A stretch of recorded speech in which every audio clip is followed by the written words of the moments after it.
அம்மாவை ஏன் சீமான் இப்பெல்லாம் விமர்சனம் பண்ணுறதில்ல அப்படின்னா, வரப்போதில்ல சுப்ரீம் கோர்ட்டுக்கு வரப்போதில்ல விஜயலட்சுமி கேஸு. எப்படி பண்ணுவார்?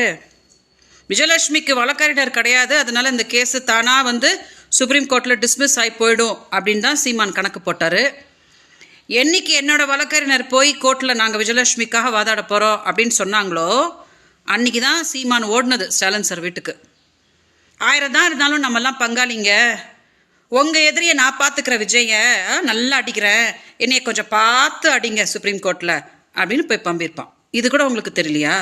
14 வருஷத்துக்கு முன்னாடி இந்த மாதிரி ஒரு அவஸ்தை வந்தப்போ தான் போய் அம்மா ஜெயலலிதா விழுந்து மான மரியாதைலாம் விட்டு நான் தெருவா போய் உங்களுக்காக பிரச்சாரம் பண்ணுறேன், இலை மலர்ந்தால் ஈழம் மலரும் அப்படின்னு நான் சொல்கிறேன் அப்படின்னு.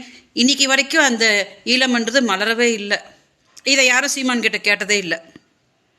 ஸோ சீமான் என்ன தெரியுமா, விஜயலட்சுமியை கூட்டிகிட்டு வந்தது திமுக அப்படின்னு மேடையாக சொல்கிறானா.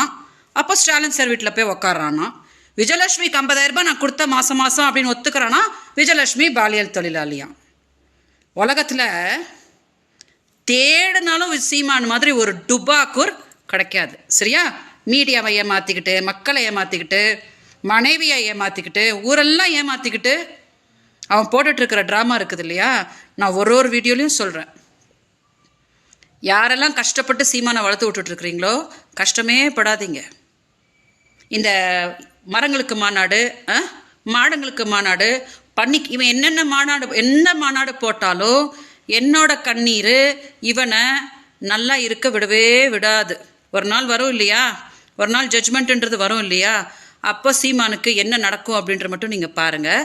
இந்த கேள்வி எல்லாரும் கேட்குறீங்க இல்லையா, ஏன் ஸ்டாலின் சாரை பார்த்துட்டு வந்தப்பறம் சீமான் இப்போ விஜயை ரொம்ப ஆமாம் சொல்லியிருப்பான், நான் உங்கள் எதிரியை நல்லா அடிக்கிறேன், என்னையை நீங்கள் ரொம்ப அடிச்சிடாதீங்க, கொஞ்சம் பார்த்து பண்ணுங்கள் விஜயலட்சுமி வழக்கில் அப்படின்னு சொல்லியிருப்பான். இதான் நடந்திருக்கு. ஓகே, வணக்கம்.